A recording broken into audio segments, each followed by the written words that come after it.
Breaking news చూస్తున్నాం. జమ్మూ కాశ్మీర్లోని పహల్గామ్లో జరిగిన భయంకరమైన ఉగ్రదాడి తర్వాత ప్రధానమంత్రి నరేంద్ర మోదీ తన సౌదీ అరేబియా పర్యటనను తగ్గించుకోవాలని నిర్ణయించుకున్నారు. ఇక బుధవారం రాత్రి వరకు ఆయన సౌదీ అరేబియాలోనే ఉండాల్సి ఉండగా ప్రధానమంత్రి నరేంద్ర మోదీ మంగళవారం రాత్రి భారతదేశానికి తిరిగి బయలుదేరి తాజాగా ఢిల్లీకి వచ్చారు. ఈ ఉగ్రదాడి ఘటన గురించి తెలుసుకున్న ప్రధాని మోదీ సౌదీ అరేబియా ప్రభుత్వం నిర్వహించిన అధికారిక విందుకు కూడా హాజరు కాలేదని, వెంటనే తిరిగి రావాలని నిర్ణయించుకున్నారని ఆయా వర్గాలు తెలిపాయి. ఢిల్లీకి తిరిగి వచ్చిన తర్వాత ప్రధాని మోదీ కేంద్ర మంత్రివర్గ భద్రతా కమిటీ సమావేశానికి హాజరవుతారు.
బ్రేకింగ్ న్యూస్ చూస్తున్నాం. జమ్మూ కాశ్మీర్లోని పహల్గామ్లో జరిగిన భయంకరమైన ఉగ్రదాడి తర్వాత ప్రధానమంత్రి నరేంద్ర మోదీ తన సౌదీ అరేబియా పర్యటనను తగ్గించుకోవాలని నిర్ణయించుకున్నారు. బుధవారం రాత్రి వరకు ఆయన సౌదీ అరేబియాలోనే ఉండాల్సి ఉండగా ప్రధానమంత్రి నరేంద్ర మోదీ మంగళవారం రాత్రి భారతదేశానికి తిరిగి బయలుదేరి తాజాగా ఢిల్లీకి వచ్చారు. ఈ ఉగ్రదాడి ఘటన గురించి తెలుసుకున్న ప్రధాని మోదీ సౌదీ అరేబియా ప్రభుత్వం నిర్వహించిన అధికారిక విందుకు కూడా హాజరు కాలేదని, వెంటనే తిరిగి రావాలని నిర్ణయించుకున్నారని ఆయా వర్గాలు తెలిపాయి. ఢిల్లీకి తిరిగి వచ్చిన తర్వాత ప్రధాని మోదీ కేంద్ర మంత్రివర్గ భద్రతా కమిటీ సమావేశానికి హాజరవుతారు.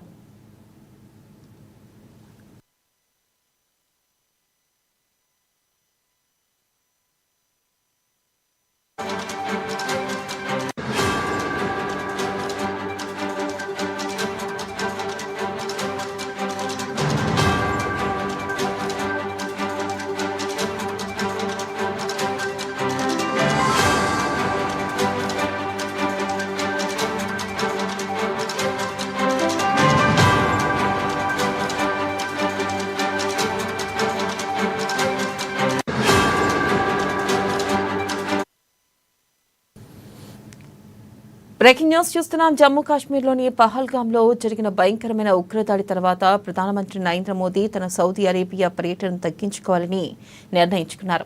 బుధవారం రాత్రి వరకు ఆయన సౌదీ అరేబియాలోనే ఉండాల్సి ఉండగా ప్రధానమంత్రి నరేంద్ర మోదీ మంగళవారం రాత్రి భారతదేశానికి తిరిగి బయలుదేరి తాజాగా ఢిల్లీకి వచ్చారు. ఈ ఉగ్రదాడి ఘటన గురించి తెలుసుకున్న ప్రధాని మోదీ సౌదీ అరేబియా ప్రభుత్వం నిర్వహించిన అధికారిక విందుకు కూడా హాజరు కాలేదని, వెంటనే తిరిగి రావాలని నిర్ణయించుకున్నారని ఆయా వర్గాలు తెలిపాయి.